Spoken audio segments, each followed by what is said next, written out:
Hello दोस्तों, स्वागत है आपका इस नए वीडियो में। और आज के इस वीडियो में हम इमेज टैग के बारे में सीखने वाले हैं। तो शुरुआत करते हैं वीडियो की। तो इमेज टैग को यूज करने से पहले हमारे पास यहाँ पे कुछ इमेजेस अवेलेबल होनी ज़रूरी हैं। तो हम बता देते हैं कि कैसे इमेज को सेव किया जाता है गूगल के थ्रू। तो यहाँ पे हम गूगल क्रोम ओपन करते हैं और यहाँ पे सर्च कर लेते हैं कुछ कंप्यूटर के पार्ट्स, जैसे कि मॉनिटर, इमेजेस पे गए और यहाँ से जो मॉनिटर का फ़ोटो आपको अच्छा लगे मैं इसी को लेता हूँ।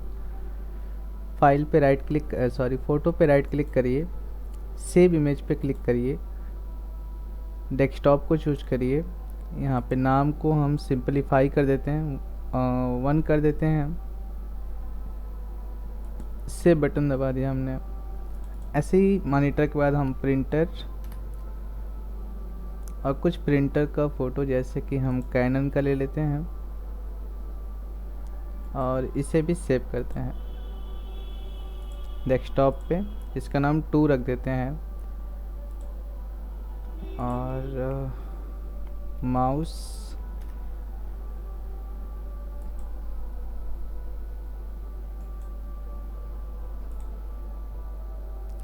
इसका नाम हम 3 रख देते हैं। ओके, तो कुल मिला के हमारे डेस्कटॉप पे 3 फ़ोटोज़ आ चुके हैं। यहाँ पे हम आते हैं अपने नोटपैड प्लस प्लस में। हमने कुछ बेसिक कोड लिख रखा है जो कि हर एक HTML फाइल में होता ही होता है। यहाँ पे हमें टाइटल में लिखना होगा इमेज टैग, क्योंकि हम इसी को पढ़ने वाले हैं। यहाँ पे हम एक हेडिंग लिख लेते हैं इमेजेस। फाइल को सेव कर लेते हैं डेस्कटॉप पे जाके। फाइल का नाम हम लिख देते हैं img.html। नाम आप कुछ भी लिखें, लेकिन .html इम्पॉर्टेंट होता है। इसको मिनिमाइज करते हैं और यह वो फाइल आ गई है। ये रहा इमेज टैग हमारा टाइटल और ये रहा हमारा इमेजेस। इसके बाद हम यहाँ पे इमेज को लगाने का जो वे होता है वो होता है img टैग। उसके बाद हमें यहाँ पे src लिखना होता है, जिसका मीनिंग होता है सोर्स, मतलब फ़ोटो का नाम देना या और उसका लोकेशन देना। देन इन्वर्टेड कामा और फिर स्लैश लगा के इसको बंद करना होता है, जैसे HR और BR टैग हो रहे थे। इसके बाद जो src के पार्ट में यहाँ पे क्या लिखना होगा, फ़ोटो का नाम और उसका एक्सटेंशन। तो यहाँ पे एक बात श्योर कर लीजिएगा कि जहाँ पे आपने HTML फाइल सेव किया है हमारा फ़ोटो भी वहीं लोकेशन पे होना इम्पॉर्टेंट रोल लगता है। अगर ऐसा नहीं होता है तो मे भी हो सकता है आपको फ़ोटो ना दिखाई दे। तो फ़िलहाल हम आते हैं यहाँ पे फर्स्ट वाले फ़ोटो पे, जो कि हमारा 1 है, और इस पर हम राइट क्लिक करके इसका प्रॉपर्टी चेक करेंगे। तो फ़ोटो का नाम 1 है और इसका जो टाइप है यानी एक्सटेंशन वो है .avif। तो हमें कुछ इस प्रकार से लिखना होगा 1.avif। फिर फाइल को इसे सेव कर लेना होगा। गूगल क्रोम में आके जब भी हम इसे रिफ्रेश करेंगे तो हमें इमेज दिखाई दिया। एक चीज़ आप यहाँ नोटिस करो कि इमेज काफ़ी बड़ी दिखाई दे रही है, इसको हमें स्क्रॉल करके देखना पड़ेगा। इस टॉपिक पर हम अभी आते हैं। बाकी के जो 2 इमेजेस हैं उसको भी हम यहाँ पे पहले लगा लेते हैं, फिर हम इस टॉपिक पे बात करते हैं। इसके बाद अगर हमें अगला इमेज लगाना है तो इस फ़ोटो पे राइट क्लिक करिए, इसका प्रॉपर्टी चेक करिए कि यह जो टाइप है वो है .webp करके। फ़ोटो का नाम 2 है और .webp है। तो हम अगर अगला फ़ोटो लगाना चाहते हैं तो जस्ट इसी टैग के बाद कुछ इसी तरीके से img tag src is equal .webp / then greater than. File को हम सेव करते हैं और यहाँ से गूगल क्रोम में आके रिफ्रेश करते हैं। नीचे जाने पे हमें यह फ़ोटो भी दिखाई दे रहा है। इसके बाद जो तीसरा इमेज है उससे भी हम लगा लेते हैं। इसका टाइप चेक कर लेते हैं पहले। इसका टाइप है .jpg, फाइल का नाम है 3।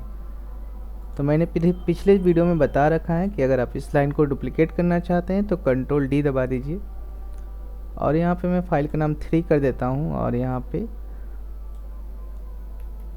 JPG कर देता हूँ। फाइल को सेव करते हैं, रिफ्रेश करते हैं यहाँ से, तो हमें यह माउस का भी फ़ोटो दिखाई दे रहा है। अब बात आती है कि फ़ोटो को हम छोटा कैसे करें, लाइक इसकी साइज़ को कैसे कंट्रोल किया जा सकता है। तो इसकी अलग अलग और भी प्रॉपर्टी आती हैं, जैसे SRC प्रॉपर्टी आती है, वैसे विथ और हाइट नाम की भी प्रॉपर्टीज़ आती हैं। तो हम पहले उसे देखते हैं। अगर हम यहाँ लिखते हैं WIDTH यानी width is equal inverted comma 300 pixel. Pixels में हम वैल्यू देते हैं क्योंकि हमारी जो मॉनिटर या मोबाइल की स्क्रीन होती हैं वो पिक्सल्स में बटी होती हैं, इसलिए यहाँ पे हम पिक्सल में वैल्यू को देते हैं, जिसका शॉर्ट फॉर्म होता है PX। फाइल को हम यहाँ से सेव करते हैं और आके रिफ्रेश करते हैं। तब आप नोटिस करें कि यह इमेज काफ़ी छोटा भी हो गया।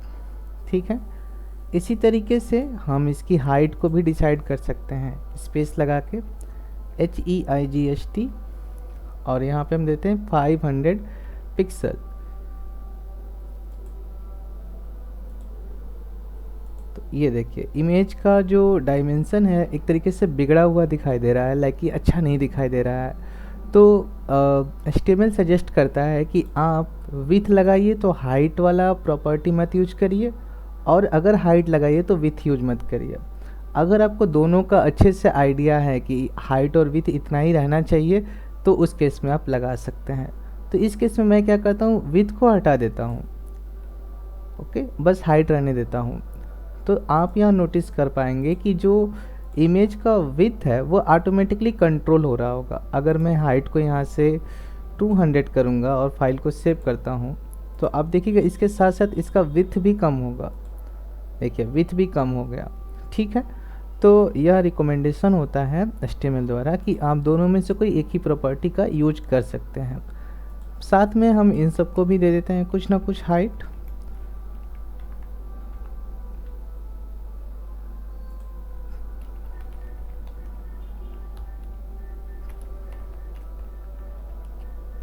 फाइल को सेव करते हैं, रिफ्रेश करते हैं। अब देखिए सारे इमेजेस हमारे सामने आ चुके हैं। इसके बाद भी हमारे पास कुछ और प्रॉपर्टीज आती हैं। हाइट और विथ तो मैंने ऑलरेडी बता रखा है। एक हम बताते हैं अल्ट नाम का, ALT। इसका फुल मीनिंग होता है अल्टरनेटिव टेक्स्ट। यहाँ पे लिख देते हैं इमेज ऑफ मॉनिटर। अब इसको सेव करते हैं। जब हम इसे रिफ्रेश करते हैं तो आप नोटिस करेंगे कि यहाँ पे तो हमें कुछ दिखाई ही नहीं दिया। तो फिर इसका यूज क्या निकला? यूज ये है कि जब भी आप अपनी वेबसाइट को SEO कराएंगे, यानी कि सर्च इंजन ऑप्टिमाइजेशन कराएंगे, तो जो उसके सर्च इंजन के क्रॉलर होते हैं वो आपकी वेबसाइट को स्कैन करते हैं, यानी यह पूरा कोड पढ़ते हैं। और जब वो पढ़ते हैं तो आपके इमेज को नहीं समझते कि आपका इमेज क्या है, वो इस अल्टरनेटिव टेक्स्ट को देख के ही समझ जाते हैं कि इमेज किस बारे में दिया गया है। अगर जो यूज़र ने सर्च किया है सर्च इंजन पे, यानी कि गूगल पे, याहू पे, अगर आपके कोड में कहीं पर वो अल्टरनेटिव टेक्स्ट में फाइंड आउट होता है तो वह ले जाके सर्च इंजन पे आपको रैंक करा देता है। पहला यूज है इसका। दूसरा ये है कि अगर बाय द वे कुछ समय के लिए जब भी आपका यह पेज लोड होगा और कुछ समय के लिए इंटरनेट अवेलेबल नहीं हुआ, तो उस केस में यहाँ पे उस फ़ोटो तो नहीं दिखाई देगा अगर नेट स्लो रहा तो, बट उतने समय के लिए यहाँ पे लिख के आएगा इमेज ऑफ मॉनिटर। एक एग्जांपल से दिखा भी देते हैं। अगर मैं कुछ देर के लिए इस फ़ोटो को यहाँ से डिलीट कर देता हूँ तो यह फ़ोटो अवेलेबल ही नहीं है। तो जब हम इसे रिफ्रेश करेंगे तो यहाँ पे देखिए यहाँ पे लिख के रहा है इमेज ऑफ मॉनिटर, ओके। और जैसे ही हम अपने फ़ोटो को यहाँ पे मंगा लेते हैं और फिर हम जाके इसे रिफ्रेश करते हैं तो ये देखिए यहाँ पे आ गया। ठीक है, तो ये दो यूज हो गए ALT एट्रीब्यूट्स के या प्रॉपर्टी के। तो ऐसे ही मैं सभी पे लिख देता हूँ अल्ट। ये लिखना इम्पॉर्टेंट नहीं है, बट लिखने से हमारा वेबसाइट का SEO काफ़ी बढ़िया होता है। इमेज ऑफ प्रिंटर, और इसका भी अल्टरनेटिव टेक्स्ट भी जोड़ देते हैं।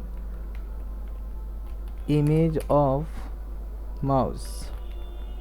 ओके, फाइल को सेव किया हमने और यहाँ से रिफ्रेश किया। इससे कोई फ़र्क नहीं होगा यहाँ पे आउटपुट में। लेकिन अब एक लास्ट पार्ट रह गया है, एक यानी एक प्रॉपर्टी अभी भी रह गई है जिसका नाम है टाइटल। टाइटल क्या करता है कि अगर हम यहाँ पे लिख देते हैं टाइटल में मॉनिटर और फाइल को सेव करते हैं और रिफ्रेश करते हैं, तो इससे क्या होगा, जब भी आप इस इमेज के ऊपर लेके जाएंगे माउस को, तो वो जो आपने टाइटल सेट किया है तो वहाँ पे इंडिकेट होके बताएगा। ठीक है, मान के चलिए कि आपने फ़ोटोज़ तो लगा दिए, लेकिन ये डिज़ाइन मतलब यहाँ पे कुछ लिखा ही नहीं है, ना नीचे लिखा है कि यह प्रिंटर है या मॉनिटर या यह माउस है। हालांकि अभी तो हमें आइडेंटिफाई हो जा रहा है, लेकिन कई बार हम ऐसे इमेजेस लगाएंगे जहाँ पे हम आइडेंटिफाई नहीं कर पाएंगे। जैसे डिस्ट्रिक्ट के मैप हो गए, यह मऊ का है, यह बनारस का है, यह किसी और डिस्ट्रिक्ट का है। तो अगर हम टाइटल सेट करेंगे तो यूजर जैसे ही उस पर माउस को रखेगा तो उससे पता चल जाएगा कि अच्छा यह मऊ का है, यह बनारस है और यह किसी और बलिया ज़िला है। तो इस तरीके से हम यहाँ पे टाइटल सेट कर देते हैं सेकेंड वाले इमेज पे प्रिंटर, और यहाँ पे थर्ड पे सेट कर देते हैं माउस। जब भी हम फाइल को यहाँ से सेव करेंगे और रिफ्रेश करते हैं तो वैसे तो कुछ नहीं होने वाला, लेकिन जैसे ही माउस को होवर कर रहे हैं यानी रख रहे हैं उस पर, तो मॉनिटर, प्रिंटर, माउस हमें पता चल रहा है। तो IMG टैग के लिए इतना इनफ है। और अगर आपको यह वीडियो पसंद आया है तो वीडियो को लाइक करें, शेयर करें और चैनल को सब्सक्राइब करें। Thank you guys.